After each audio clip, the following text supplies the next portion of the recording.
धन धन सतगुरु तेरा शी आसरा। प्रेमी लेख राम मलकपुरा, जो कि पहले से ही दरबार डेरा सच्चा सौदा सिरसा में सेवा करता आ रहा है तथा अब वह डेरे में साधु है। वह बेपरवाह मस्ताना जी के कुछ आंखों देखे प्रत्यक्ष प्रमाण इस प्रकार बताता है। बेपरवाह मस्ताना जी महाराज के समय सन 1956 की बात है कि एक दिन गांव टुकड़ी के एक प्रेमी रामचंद ने घर में दूध पीने के लिए एक भैंस खरीदी। वह अभी पहलन जोटी ही थी। उसके मन में विचार आया कि सबसे पहले जोटी को दरबार में ले जाकर बेपरवाह मस्ताना जी महाराज से दया दृष्टि डलवाकर फिर ही घर ले जाऊंगा, ताकि कुल मालिक की दया मेरे द्वारा दूध में बरकत रहे। इसलिए वह अपनी जोटी यानी भैंस को दरबार डेरा सच्चा सौदा सिरसा में लेकर आ गया। जब छेनछाओं के छेनछा परम पिता मस्ताना जी गुफा से बाहर आए तो प्रेमी रामचंद ने प्रार्थना की कि साईं जी, मैंने दूध पीने के लिए यह भैंस खरीदी है। यह पहलन जोटी है और आप जी की दया दृष्टि डलवाने के लिए ही दरबार में लाया हूँ।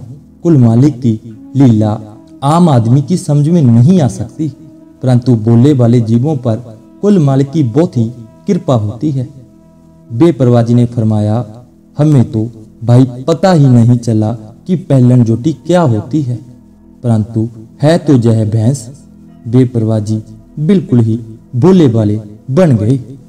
तब बेपरवाह जी ने यह अटल वचन किया, अच्छा तो यह पहले नहीं रहेगी। प्रेमी रामचंद कुल मालिक के इस प्रकार के वेदपूर्ण इलाही वचनों को समझ न सका और रोने लगा। उसने सोचा कि बड़ी ही मुश्किल से पैसा जोड़कर यह भैंस खरीदी थी। बेपरवाह जी के पास आया तो इसलिए था कि भैंस बारे शुभ वचन फरमाएंगे ताकि बच्चे दूध पीते रहें, परंतु रामचंद ने मन ही मन में कहा कि यह तो उल्ट ही वचन हो गए हैं। बेपरवाह जी के वचनानुसार तो यह भैंस कोई 2-4 महीने के बाद दूध देना बंद कर देगी। उसके बाद वह इस भैंस का क्या करेगा। बोले वाले प्रेमी की हालत देखकर बेपरवाह मस्ताना जी हंसने लगे तथा हंसते हंसते अपने नूरी मुख से यह वचन फरमाया, संत महात्मा किसी भी जीव को कभी भी उल्टा वचन नहीं करते। संतों के वचनों को जीव ना तो पकड़ सकता है और ना ही समझ सकता है। बेपरवाह जी ने फिर फरमाया, भाई तुमने दूध पीने के लिए यह भैंस खरीदी है। जब तक भी यह भैंस जीवित रहेगी तब तक तुम्हें पहलन बनकर ही दूध देती रहेगी।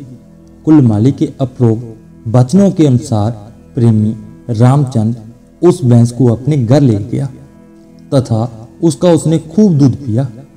जब तक भी वह भैंस जीवित रही, पहलन ही रही और खूब दूध देती रही। प्रेमी लेख राम, जिन्होंने कुल मालिक की बेअंत रहमत का यह प्रत्यक्ष प्रमाण बताया है, वह भी कई बार उस भैंस का दूध निकालता रहा है। उसने बताया कि जब भी दूध की जरूरत होती तो भैंस को थापी लगाकर नीचे बैठकर दूध निकाल लेते। वह बाबे वाली भैंस के नाम से प्रसिद्ध हो गई थी।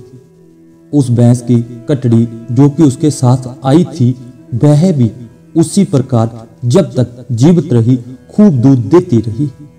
कुल मालिक बेपरवाह संत जन अपने जीवों का भला ही चाहते हैं। वह भोले वाले जीवों पर खुश होते हैं तथा रहमतें करते हैं। इस प्रत्यक्ष प्रमाण से पता चलता है कि संतों के वचन अटल होते हैं।